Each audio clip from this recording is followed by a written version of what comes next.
And welcome back into the Icebox. We're at the end of this one. The Stars fall 6-4 to Muskegon. Coach, obviously, a bit of a wild game there, a lot of ups and downs, but what did you see from your team as far as growth from the last two games, and what do you see that still needs to change?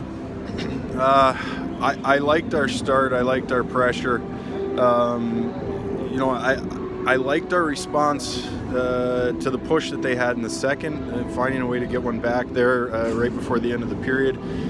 And ultimately, we went brain dead for 5 minutes. And against a team like this or any team, you can't have those lapses. And, we talked in our pre-scout, we talked throughout the game about their speed leaving the zone and keeping that speed in front of us. And I don't have an explanation for you as to how we do it for 40 plus minutes and then all of a sudden we don't.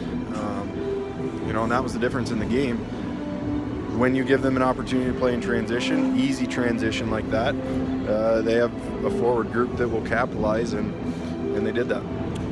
Now, obviously, there was a moment there in the third, and I know you haven't really had a great look at the replay, but Josiah Slavin appeared to have tied the game at 5. Officials go in, review it, overturn it. Did you have any kind of idea of the kick there, or just if it felt like the play was just kind of not seen all that well by the official? I'm not trying to draw out any kind of criticism, but just in terms of what you saw, what did you see on that play from your view? I'm going to watch it. I'm going to watch it from every angle that they watched it, and if I was wrong, then shame on me. But it's difficult. It's difficult to create a pushback and what we think tied the game, and to then have that again, that little disappointment. So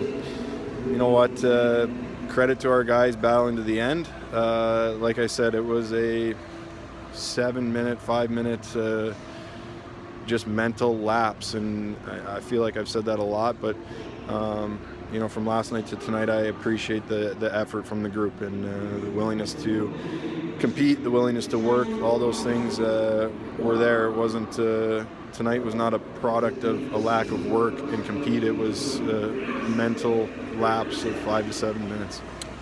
And again, some of the players that have come and really elevated their game of late. Tristan Ashbrook keeps his goal streak going, and Josh Lopina seemed like he was playing with his hair on fire out there. I think I counted 5 or 6 hits for him tonight. He has 2 goals. We've talked about Lupina and his lack of entitlement when he goes out there, but how big is that in a tough time like this to have a couple of guys that are really stepping forward, especially, again, we've talked about TA and we've talked about his leadership and just now seeming to find his groove as well in addition to Lupina. Yeah, those are 2 guys that are on different ends of the junior hockey spectrum, and TA is a guy that is in his last year of eligibility, and I don't know what the next few weeks holds as far as him and the Lincoln Stars organization. And, obviously we appreciate his commitment to do things right, his commitment to play hard, and obviously his ability to chip in on the offensive side of it as of late has been massive for us. And Josh is a kid that, we've talked about it from day one, but, he was kind of a late add to our training camp in the fall. It came in, impressed the entire staff, and has been doing that essentially every day since, because he's a humble kid that plays a blue-collar game, that has no ego, that just wants to be here and get better and help the guys around him every single day. So when you talk about a type of player that is great to coach and awesome to be around every single day, he checks all the boxes in that, and he's only going to get better.